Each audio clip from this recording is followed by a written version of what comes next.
saya kira tidak hanya bangsa Indonesia yang diajak Gus Dur berekspektasi tinggi pada demokrasi.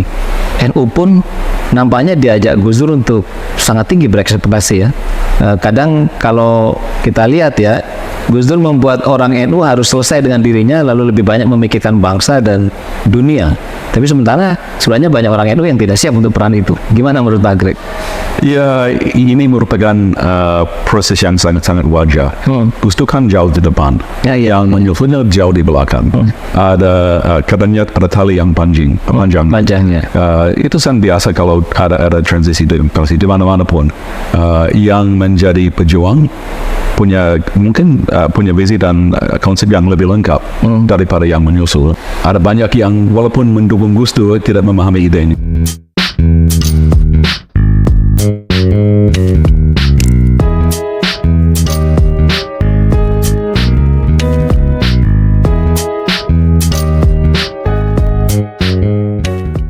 Saya Abdul Ghaffar Karim, Ketua Departemen Politik dan Pemerintahan Visipol UGM.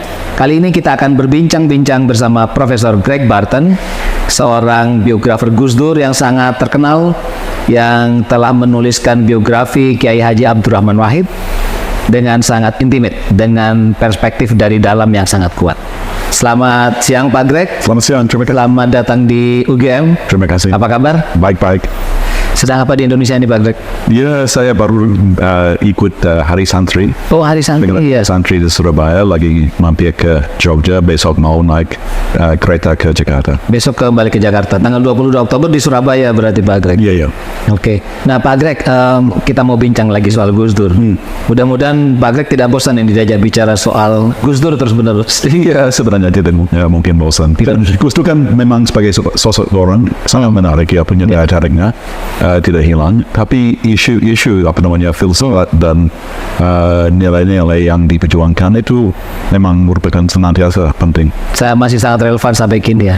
Tapi Pak Greg, kalau bicara Gus Dur, orang kan selalu memuji bahwa Gus Dur sudah melakukan banyak hal terkait dengan kemanusiaan di Indonesia, tentang multikulturalisme dan seterusnya.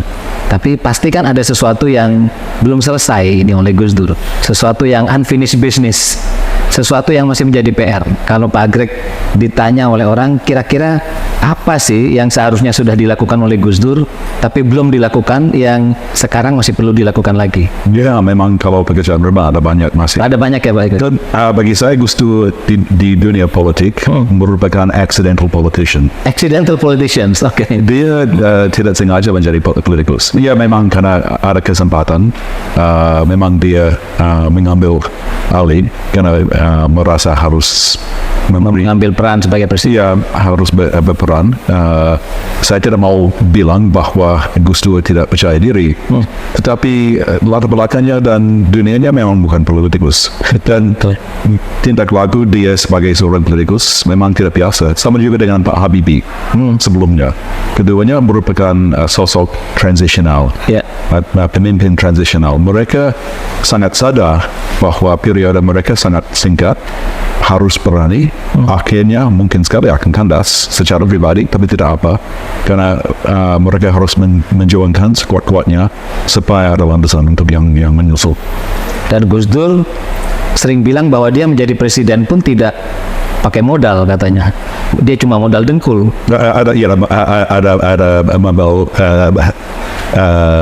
Ada modalnya dari katakan social capital ya, cultural capital ya. Tapi ya kalau politik uang tidak. Kalau politik uang pasti tidak waktu itu. Dia didukung oleh poros tengah. Lalu kemudian kan ada beberapa perubahan-perubahan yang dilakukan Gus Dur, melepaskan dui fungsi ABRI. Kemudian saya kira inisiasi Komnas HAM yang dilakukan di era Gus Dur kemudian dituntaskan di Megawati itu juga penting. Tapi ada beberapa arah yang tidak menyenangkan di demokrasi Indonesia saat ini, Pak Greg. Seperti misalnya orang sering mengatakan ada regresi, ada bahkan backsliding terhadap demokrasi. Kalau kita lihat ke era di masa Gus Dur, adakah sesuatu yang turut menyebabkan kejadian seperti sekarang ini di Indonesia? Ya, Indonesia walaupun sudah 20-an tahun dalam proses transisional, tapi masih transisional. Transisi terus. Ya, akhirnya memang menjadi lebih matang, tapi belum matang ya. Dari segi lembaga, institusi, juga dari segi tradisi demokrasi, belum lengkap. Belum lengkap ya. Ya, jadi kesan saya itu Gus Dur meningkatkan ekspektasi orang. Oke. Mungkin tidak realistis, mungkin terlalu tinggi, tapi masih ada berkatnya. Itu menarik Pak Greg, bahwa Gus Dur menaikkan ekspektasi orang terhadap demokrasi, dan apakah bisa kita katakan bahwa ini lalu membebani proses transformasi Indonesia? Ya, saya merasa lebih sumbangannya memang tidak positif. Maksudnya dengan ekspektasi yang begitu tinggi, orang tidak puas, rakyat tidak puas. Kalau lihat sesuatu polling, kalau ditanyakan mau pilih partai yang mana, orang tidak terlalu tertarik pada partai, atau pada sosok politikus juga tidak terlalu tertarik. Tapi kalau demokrasi, orang mau, ya sudah jelas itu kebanyakan yang dari polling sangat mendukung demokrasi, tapi kecewa dengan prosesnya. Rakyat punya kepercayaan yang sangat rendah kepada partai politik ini, Pak Greg, sekarang. Memang, mungkin rakyat memang sangat pintar juga ya. Lihat, sampai sekarang partai politik itu tidak ada yang betul-betul baik ya. Semuanya sangat penuh dengan begitu banyak kompromi. Ya, memang di mana-mana di dunia itu. Tapi saya kira harus dilihat dalam konteks proses transisional, belum matang demokrasi di Indonesia. Dan ada sistem hibrid kan antara presidential dan parlementer. DPR sampai sekarang sangat mengecewakan. Gus Dur pernah bilang bahwa DPR itu kan seperti taman kanak-kanak. Betul, orang pada marah, tapi sekarang saya kira tidak terbukti lagi. Orang tidak bisa membantah lagi. Ya, betul. Pak Greg, tapi kembali ke tadi ya, soal meningkatkan ekspektasi. Saya kira tidak hanya bangsa Indonesia yang diajak Gus Dur berekspektasi tinggi pada demokrasi. NU pun nampaknya diajak Gus Dur untuk sangat tinggi berekspektasi ya. Kadang kalau kita lihat ya, Gus Dur membuat orang NU harus selesai dengan dirinya, lalu lebih banyak memikirkan bangsa dan dunia. Tapi sementara sebenarnya banyak orang NU yang tidak siap untuk peran itu. Gimana menurut Pak Greg? Ya, ini merupakan proses yang sangat-sangat wajar. Gus Dur kan jauh di depan, yang menyusulnya jauh di belakang. Ada kadangnya ada tali yang panjangnya. Itu sangat biasa kalau ada transisi demokrasi di mana-mana pun. Yang menjadi pejuang mungkin punya visi dan konsep yang lebih lengkap daripada yang menyusul, dan para pendukungnya walaupun mendukung tapi hanya setengahnya fahamannya mereka agak bingung juga sih ya. Dan apalagi kalau ada isu sosial yang progresif, kan Gus Dur merupakan pemikir sosial yang sangat progresif. Betul. Ada banyak di NU yang ada banyak yang moderat, tapi ada juga yang konservatif, malah pun ada yang reaksioner. Nah, proses perubahan ya mungkin generasial, mungkin yang lebih muda lebih memahami, tapi ada banyak yang walaupun mendukung Gus Dur tidak memahami idenya. Apalagi yang anti Gus Dur nih Pak Greg. Malahan memang, ya kan wajar juga kan. Kalau Pak Greg melihat seberapa kuat itu di dalam NU sendiri, pro kontra terhadap ide besar Gus Dur sampai hari ini? Ya, saya bersyukur bahwa NU masih ada. Ya. Kan dulu ada risiko bahwa lama-lama akan mengalami pemerosotan, karena kalau hanya orang tua yang tetap dikasih kansnya, tetap dikasih posisinya di PBNU dan di tempat yang lain, lama-lama memang generasi muda tidak akan peduli lagi. Tapi sekarang masih ada yang generasi muda itu tidak terjamin dari sebelumnya. Tapi sampai sekarang belum sempurna, tapi sedikit ada harapan untuk masa depan. Kalau intinya ini kan ada ekspektasi besar yang oleh Gus Dur diberikan, dan kemudian ini justru meninggalkan PR karena orang berharap banyak. Kira-kira apa PR lain lagi dari Gus Dur yang seharusnya dia sudah setelkan ketika masih ada di Indonesia? Ya, salah satu proyeknya Gus Dur yang bagi Gus Dur sangat penting. Kebetulan pada waktu Gestapo, Gus Dur kan di Mesir, kerja di kedutaan. Jadi dia secara resmi ada tugas untuk menerjemahkan surat Jadi dapat informasi, pengalaman informasi tentang Gestapo, dan sangat terharu melihat itu ada banyak Netherlands juga yang jadi terikut dengan kekerasan. Surat dari siapa itu, Pak? Dari macam-macam pemimpin ya. Ya, surat yang resmi. Tapi bagi Gus Dur dapat kesan yang jelas bahwa NU ikut serba salah dengan pembunuhan orang. Dan itu itu setelah G30S ya? betul ya. Ya. Oh, jadi Gus Dur mengatakan merasa bersalah itu sudah sejak pengalaman dia di Mesir, bukan hanya ketika dia sudah menjadi presiden. Ya, sejak waktu kecilnya, sejak waktu mahasiswanya. Jadi ada kesadaran ini merupakan salah satu hantu dari sejarah yang harus dihadapi, yang kita harus truth telling. Dan orang sering salah paham kan dengan hal itu, Pak Greg. Ketika Gus Dur minta maaf, banyak orang mengatakan Gus Dur minta maaf pada PKI. Padahal Gus Dur minta maaf atas excessive action yang dilakukan. Betul. Gimana menurut Pak Greg itu? Ya, saya kira dalam hal ini Gus Dur sangat jujur dan konsisten membela hak asasi manusia. Oke. Tidak mungkin ada demokrasi yang sehat dan lengkap tanpa ada respect untuk hak asasi manusia. Kalau tidak dibela, kalau tidak dihormati, artinya demokrasi gimana? Tidak ada artinya. Itu cuma merupakan sesuatu yang fungsional, tidak punya dalamnya. Oke. Nah, menurut Pak Greg, adakah kekuatan bagi NU untuk melanjutkan upaya Gus Dur tadi membela hak asasi manusia dalam konteks peristiwa pasca Gestapo itu atau G30S kalau kita pakai ya? Adakah tokoh di NU ataukah adakah mekanisme di NU untuk melanjutkan upaya itu?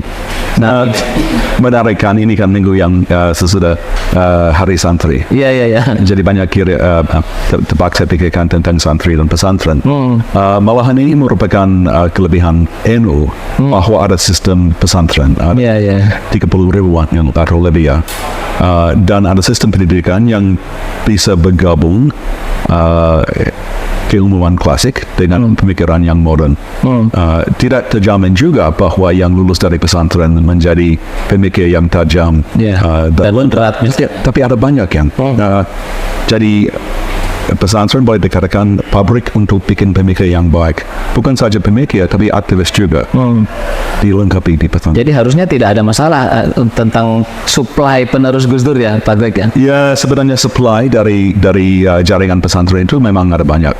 Ada modal manusia memang ada banyak.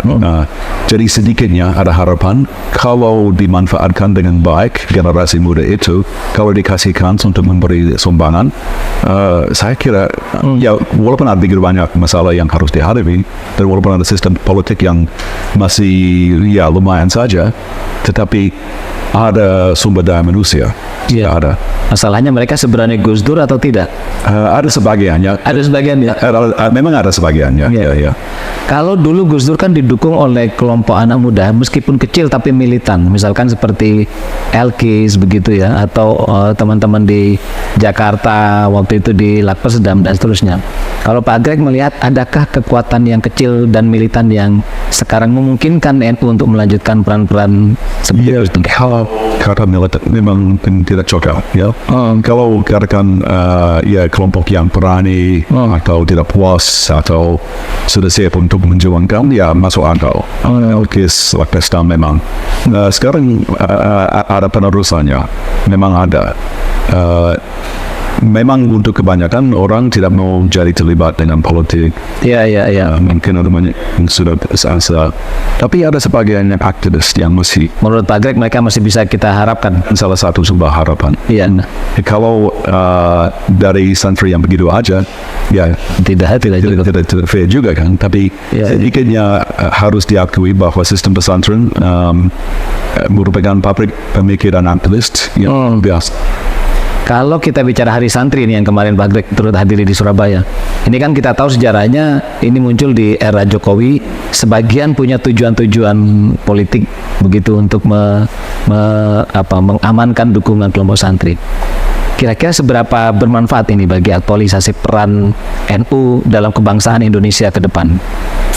Ya, kalau Hari Santri itu memang merupakan sesuatu yang agak baru dan simbolik dan harus dilihat dalam konteks politik. Tetapi saya kira konsepnya memang masuk akal kalau menjadi peringatan bahwa ada sumber daya manusia dengan angkatan muda yang harus dikasihkan dan harus diakui, dan bahwa ada hubungan antara masyarakat sipil dan dunia agama. Ya, Dan di negara barat ada barusan ada kesadaran bahwa memang agama itu penting dan tidak akan hilang. Tapi dari dulu ada yang merasa bahwa masyarakat sipil tidak ada kaitan dengan agama. Iya. Dan tapi di Indonesia kan membuktikan sebaliknya bahwa kaitannya sangat-sangat. Ada transisi demokrasi tanpa ada masyarakat sipil yang begitu luas, yang dari dulu tidak kelihatan. Karena orang tidak membayangkan bahwa orang yang dari pesantren atau dari gereja itu merupakan sebagian dari masyarakat sipil. Tapi sebagai masyarakat sipil, lalu NU menghadapi godaan sangat besar untuk ke politik nih Pak Greg. Setiap 5 tahun sekali NU selalu menjadi kawasan istimewa begitu, yang diperebutkan oleh tokoh-tokoh politik. Bahkan cawapres kita sudah kelihatan akan berebutan ladang NU. Ini kira-kira produktif atau kontraproduktif terhadap peran NU sebagai civil society? Dan ini merupakan salah satu kelebihan Indonesia. Bukan saja negara yang paling banyak penduduk dari umat Islam, tetapi ada dua ormas yang luar biasa besar. Tidak begitu kalau di Timur Tengah atau di Asia Selatan. Tidak sebesar NU dan Muhammadiyah. Kebanyakan orang Muslim yang observant, yang santri, ada kaitan dengan Muhammadiyah atau dengan NU. Jadi potensinya kedua ormas itu luar biasa. Apa kira-kira sikap yang terbaik di tengah tarik-menarik itu Pak Greg? Artinya kalau ini bisa produktif sekaligus counterproduktif, sebaiknya apa yang paling layak dilakukan oleh ormas Islam khususnya NU di Indonesia? Prinsip dalam kalimatnya Cak Nur itu yang masyhur, Islam yes, Partai Islam no. Oke. Begitu ya. Ini sebelum ada reformasi Iya. Tapi maksudnya jangan ada partai yang seperti Masyumi atau Pamuzi yang jadi terobsesi dengan kekuasaan politik Dan akhirnya mungkin perlu saya ingatkan sedikit ke pemirsa Polgov Talk bahwa yang disebut Pak Greg tadi, Islam yes, Partai Islam no, itu adalah ceramah Nurholis Majid tahun 71, yang waktu itu mengatakan bahwa Partai Islam itu harus diperlakukan hati-hati, tapi kita membawa value Islam. Nah ini menarik Pak Greg tadi menyebut itu bisa menjadi cara kita bersikap kali ini. Praktiknya seperti apa kalau di pemilu 2024 ini Pak Greg? Ya, maksudnya jangan kalau ormas agama hanya fokus pada kekuasaan politik dalam cara yang terobsesi. Jangan mirip misalnya Alec Wan Al-Muslimin di Mesir. Ya, memang gerakan itu kan jujur. Tapi menurut Cak Nur atau menurut Gus Dur, mereka tidak memahami demokrasi. Dan juga tidak memahami sumbangan dari dari masyarakat madani, dari ormas. Padahal godaannya itu sangat besar ini. Banyak aktivis yang kemudian ingin jadi pejabat, ingin jadi komisaris. Gimana itu Pak Greg? Ini merupakan paradoks kan? Tidak mungkin ada sistem demokrasi yang lengkap dan sehat kecuali ada orang baik yang masuknya. Baik ke dalam parpol maupun ke dalam lembaga, harus ada orang baik yang masuk. Tapi kalau masuk ke dunia itu, menjadi tidak baik lagi di situ, jangan berani untuk memberi khidmat dengan kesadaran bahwa politik itu tidak semuanya. Dan kalau nanti kandas tidak apa, jangan hanya memikirkan kepentingan pribadi, dan jangan jadi terpesona dengan politik. Jangan terlalu terpesona dengan politik. Civil society harus tetap memainkan peran-peran ke masyarakat. Dan jangan terlalu apa Greg? Jangan terlalu partisan. Misalnya sebentar lagi kan ada pilihan antara ketiga capres dan cawapres tinggal. Nah, ketiganya ada baik buruknya. Hanya satu yang menang.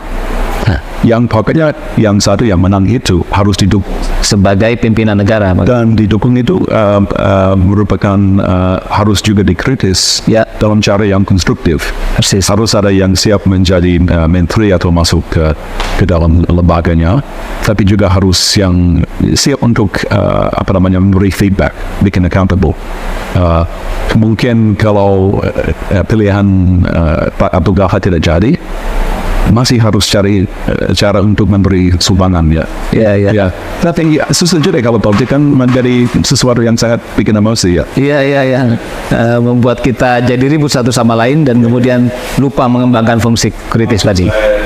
Ini disebut pesta demokrasi ya. Ya. Memang agak ironis ya. Nah, pestanya akan selesai. Kita harus kembali untuk berusaha sebaik-baiknya untuk memperbaiki sistem demokrasi dan sistem pemerintahan inklusif. Pak Greg, terakhir, kalau bangsa Indonesia mau demokrasi yang lebih sehat dan kemudian mencari teladan dari tokoh seperti Gus Dur, apa yang menurut Pak Greg paling harus dipegang? Ya, yang pokoknya itu akhlak. Harus ada integritas. Integritasnya baik. Siap untuk memberi khidmat, tapi khidmat itu tidak berarti mencari kepentingan pribadi. Kalau sukses untuk sementara atau kalau gagal tidak apa.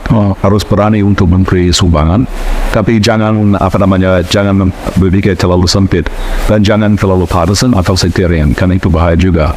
Baik, terima kasih Pak Greg. Jadi kalau kita mau berteladan kepada Gus Dur, kita semua harus berpegang pada integritas politik yang kuat, kemudian harus punya kesediaan untuk berkhidmat tanpa mengutamakan kepentingan pribadi dan meletakkan kepentingan bangsa di atas segala-galanya. Begitu Pak Greg ya. Terima kasih atas waktunya.